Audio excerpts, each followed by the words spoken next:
여러분 안녕하십니까? 포항 MBC 뉴스입니다. 이강덕 포항시장과 준하경 경주시장의 민선 7기 3년을 맞아 핵심 성과를 발표하고 내년 선거에도 다시 출마하겠다는 포부도 밝혔습니다. 두 단체장 모두 지난 3년간 기업 유치에 힘쓰고 시민 복지를 위해 열심히 노력해온 성과는 인정되지만 잇따르는 환경, 노동, 인권 문제와 각종 민원 등 현안에 제대로 대처하지 못했다는 아쉬움도 남습니다. 김현일 기자가 보도합니다.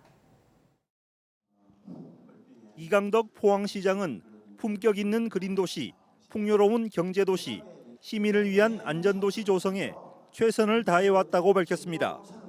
그린웨이 프로젝트를 통해 5년간 1조 원대의 경제 효과가 발생했고 강소연구개발특구와 배터리 규제자유 특구 등 포항의 3대 국가 전략 특구가 지정되는 성과도 거뒀습니다. 철강뿐만 아니라 앞서 말씀드린 2차 전지 산업, 바이오 헬스 산업, 수소 연료 전지 산업과 같은 이러한 산업의 다변화가 특히 도시재생 뉴딜 사업과 도심하천 생태복원, 국가정원 지정 등을 통해 시민들이 행복한 도시를 만들겠다고 밝혔습니다. 또 이강덕 시장은 내년 3선 도전에 대한 강한 의지도 드러냈습니다. 지속 가능한 도시 모양으로 해놓겠다 하면은 거기에 대한 간절한 꿈이 있습니다. 어떤 형태로든 그러한 것들을 확실하게 기반을 구축해 놓고 싶은 것이 제 심정입니다. 하지만 주요 성과에도 불구하고 포항시는 포스코를 주축으로 한 철강공단과 오천업 일대 환경 문제에는 손을 놓고 있다는 지적을 받고 있습니다. 포스코의 대기 오염 환경 문제라든지 오천 지역의 SRF라든지 산업 폐기발 문제 이런 관련된 주민들이 고통받고 있는 문제들에 대해서 포항시장님이 보다 더 적극적인 행정을 통해서 이런 걸 개선해 나가는 노력이 최근에는 공무원 성폭력 사건 등과 관련해 낮은 성인지 감수성과 의회를 대하는 고압적 자세로 비판을 자초해 아쉬움을 남겼습니다. 준하경 경주시장도 기자회견을 열고 지난 3년간 2조 9천억 원대의 기업 투자를 유치하는 성과를 거뒀고 역대 최대 규모인 1조 7천억 원대의 재정을 확충했다고 밝혔습니다. 특히 지난 수십 년간 풀지 못했던 희망촌 환경 문제와 도심 지역 고도 제한 문제 등 주요 현안들을 슬기롭게 해결했습니다.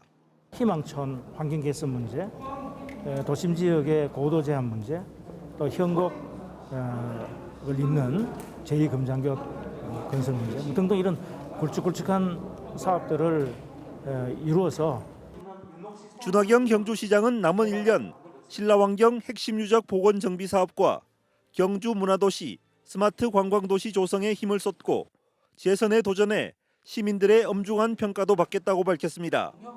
우리 경주의 미래 발전을 위해서 해야 될 많은 일들을 또 구상을 해서 내년도 대선 공약에도 반영도 시키고 그런 그 미래를 바라보면서 준비하는. 반면 경주에서는 월성원전 맥스터 건설에 따른 지원과 보상이 아직 제대로 이루어지지 않고 있고 혁신 원자력 연구단지도 이번 달 착공을 앞두고 지역민들의 반대에 부딪혀 있습니다. 향후 우리 인민의 삶과 밀접한 영향이 있는 시설물인 원자력 연구단지 1년의 과정을 일방적으로 추진한 정부와 경주시는 시설물 해당 지역인 우리 간포원민을 철저히 무시한 자사다. 여기에다 경주시 공공부문에서 노동인권 문제가 잇따라 터져나와 노동계와 수개월째 갈등을 빚는 등 경주시가 풀어야 할 과제도 많습니다. 포항과 경주시장 모두 내년 지방선거에 재도전 의사를 밝힌 만큼 남은 1년 동안 어떤 시정을 펼칠지 시민들의 관심과 기대가 커지고 있습니다. MBC 뉴스 김형일입니다.